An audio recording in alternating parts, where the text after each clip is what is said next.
savaitę Vilniaus Sportimos Manieže sužaidė trečiasis draugiškas rungtynės šiais metais. Po dviejų įtikinamų pergalių prieš Daugpilio ir Kėdainių Nevėžio komandas šįkart panevėžiečiai buvo priversti pripažinti A lygoje besirengiančios dalyvauti Trakų ekipos pranašumą rezultatu 1-2. Labai atkakliuose rungtynėse varžovai pirmavo 2-0, o antrojo kėlinio viduryje rezultatas iššvelnino Rokas Stanulevičius. Artimiausias kontrolinės rungtynės ekraniečiai žais vasario 8 dieną Panevėžyje Futbolo akademijos stadione 15 val. Prieš Klaipėdos Granito komandą, kuri taip pat ruošiasi dalyvauti šių metų A lygos čempionate.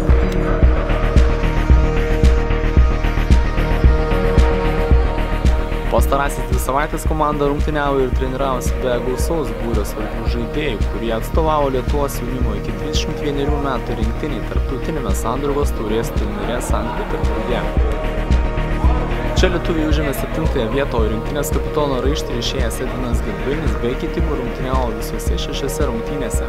2 iš 3 rinktinės įvarčių įmušė saugas Tomas Salamanavičius. Pastarieji 2 ekraniečiai, o taip pat ir Edgaras Baranauskas dar pridėjo po įvartį ir 11 metrų baudinių loterijoje su Sankt Peterburgo rinktinė.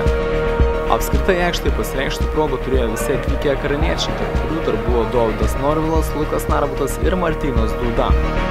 Visi šie futbolininkai šią savaitę pamažu vėl įsilieja į komandos treniruotes ir turėtų padėti ekranui šį šeštadienį vykstančiose draugiškose rungtynėse. Na, o vasario 6 dieną po Lietuvos futbolo federacijos licencijavimo komiteto posėdžio paaiškės galutinis A lygos dalyvių sąrašas. Priminame, kad licencijos siekia dar 6 klubų, jų gretose ir Panevėžio ekranas.